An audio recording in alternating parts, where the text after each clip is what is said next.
4월 7일 화요일 새벽 기도의 말씀은 마가복음 14장 32절부터 42절입니다.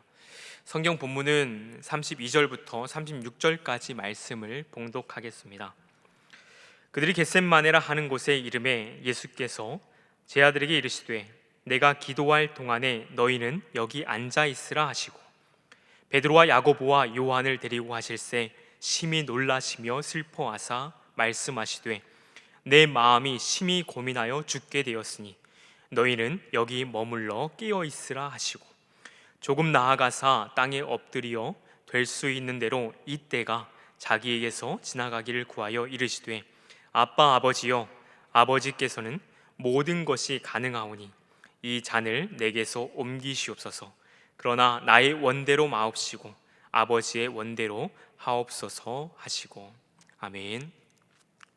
본문 말씀을 통해서 기도의 자리를 회복하자라는 제목으로 말씀을 함께 나누겠습니다.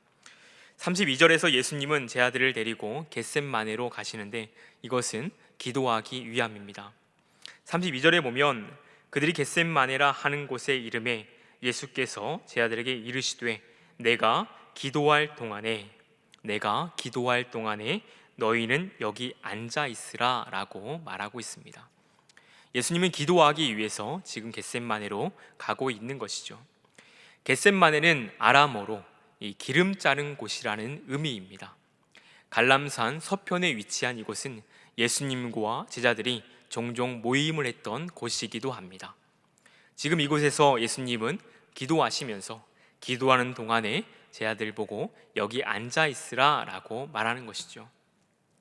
그런데 우리가 33절과 34절을 보게 되면 평소에 예수님께서 기도하러 가시는 내용과 목적과는 지금 조금 다른 것 같습니다. 33절에 베드로와 야고보와 요한을 데리고 가실새 심히 놀라시며 슬퍼하사 말씀하시되 내 마음이 심히 고민하여 죽게 되었으니 너희는 여기 머물러 깨어 있으라 하시고, 마가는 예수님께서 심히 놀라시며 또한 슬퍼하셨다라고 말합니다. 그러니까 예수님께서 지금 심리적인 고통 가운데에 지금 놀라고 있고 그리고 슬퍼하고 있다라는 것을 보여주는 것이죠. 그리고 그대로 예수님은 제 아들에게 내 마음이 심히 고민하여 죽게 되었다라고 말하고 있습니다. 이제 이 기도가 자신 앞에 드리워지게 되는 십자가의 길을 걸어가기 위한 기도임을 예수님께서는 아셨고, 인간으로서 예수님께서는 느끼시는 그 심정을 그대로 드러내고 있다는 것입니다. 예수님의 이 기도의 자리에서 세 명의 제자가 함께하고 있습니다. 베드로와 야고보와 요한이죠. 예수님은 이 세 명의 제자를 통해서 기도함으로 위로와 또한 격려를 얻고 싶었던 것 같습니다. 이 세 명의 제자들은 야이로의 딸을 살릴 때 예수님과 동행했던 제자들이고 변화산 사건에서도 함께 동행했던 제자들입니다. 예수님의 사역에서 가장 가까이 있었던 제자들이다라고 할 수 있죠. 예수님은 함께 기도하는 자리에서 이들에게 한 가지 부탁을 하고 있습니다. 너희는 여기 머물러 깨어 있으라 라는 것이죠. 이것은 37절과 38절의 문맥을 볼 때 깨어서 기도하라 라는 명령과도 같습니다. 예수님께서 기도하실 때에 이 세 명의 제자들에게 부탁한 것이죠. 너희들이 여기 앉아서 깨어서 나를 위해서 함께 기도해 주었으면 한다라고 말하는 것입니다. 제자들에게 깨어 있을 것을 명하시고 예수님은 기도합니다. 그리고 35절부터 42절까지 예수님은 세 번의 기도를 하러 자리에 나아갑니다. 첫 번째 기도는 35절에서 36절입니다. 말씀을 보면 조금 나아가사 땅에 엎드려 될 수 있는 대로 이 때가 자기에게서 지나가기를 구하여 이르되 아빠 아버지여 아버지께서는 모든 것이 가능하오니 이 잔을 내게서 옮기시옵소서. 그러나 나의 원대로 마시옵고 아버지의 원대로 하옵소서 하시고 라고 말합니다. 예수님이 나아가셔서 땅에 엎드리어서 납작 엎드리어서 간절히 예수님께서 기도하고 있는 모습이죠. 그리고 기도하시면서 예수님 앞에 드러워지는 그 십자가의 이 고통, 그 죽음 앞에 하나님 이 잔을 내게서 옮겨주셨으면 합니다. 그러나 하나님의 뜻대로 하옵소서라고 말하죠. 기도의 시간을, 이 문맥을 보게 되면 예수님이 약 1시간 정도 이 기도의 내용을 가지고 기도하신 것으로 보여지게 됩니다. 그리고 기도가 마치고 난 뒤에 37절을 보면 예수님께서 돌아오십니다. 돌아오사 자기 제자들이 자는 것을 보시고 베드로에게 말씀하시되 시몬아, 자느냐? 네가 1시간도 깨어 있을 수 없느냐라고 말하고 있습니다. 예수님께서 첫 번째 기도하고 돌아오셨을 때에 제자 시몬 그리고 그와 함께한 제자들은 잠자고 있었던 것으로 보이게 되어집니다. 그리고 나서 다시 예수님께서는 시험에 들지 않게 깨어 기도하라 라고 말씀하시고, 그러면서 제자들에게 말씀하고 있는 것은 마음에는 원이로되 육신은 약하다 라고 말하고 있습니다. 어찌 보면 제자들이 지금 자고 있는 그러한 모습들은 그들의 육신이 약하기 때문에 잠이 들었던 것으로도 보여지게 됩니다. 그렇게 충고하시고 다시 한번 예수님께서는 두 번째로 기도하러 나아가십니다. 39절에 다시 나가사 동일한 말씀으로 기도하시고, 두 번째 기도의 자리에 나아갔을 때에도 예수님은 첫 번째 기도했던 제목과 동일한 기도의 제목을 함께 기도하십니다. 그것은 무엇입니까? 예수님의 십자가 고통 앞에, 십자가의 그 죽음 앞에 하나님, 이 잔을 내게서 옮겨주십시오. 예수님의 이 고통과 그 심리적인 부담들, 그것을 담아진 기도를 하시고, 그러나 그 기도에 대해서 하나님, 주님의 뜻대로 하나님 하십시오 라고 기도하는 것입니다. 우리는 예수님의 이 기도의 내용을 보면서 우리는 한 가지를 생각해 볼 수 있습니다. 그것은 무엇이냐면, 예수님의 이 기도라는 것은 결국 하나님의 뜻을 구하는 기도다라는 것입니다. 예수님께서는 비록 그 앞에 있는 고통과 힘든 것이 있지만 그 모든 기도의 최종점은 하나님의 뜻을 구하는 기도로서 하나님 앞에 올리고 있는 것이죠.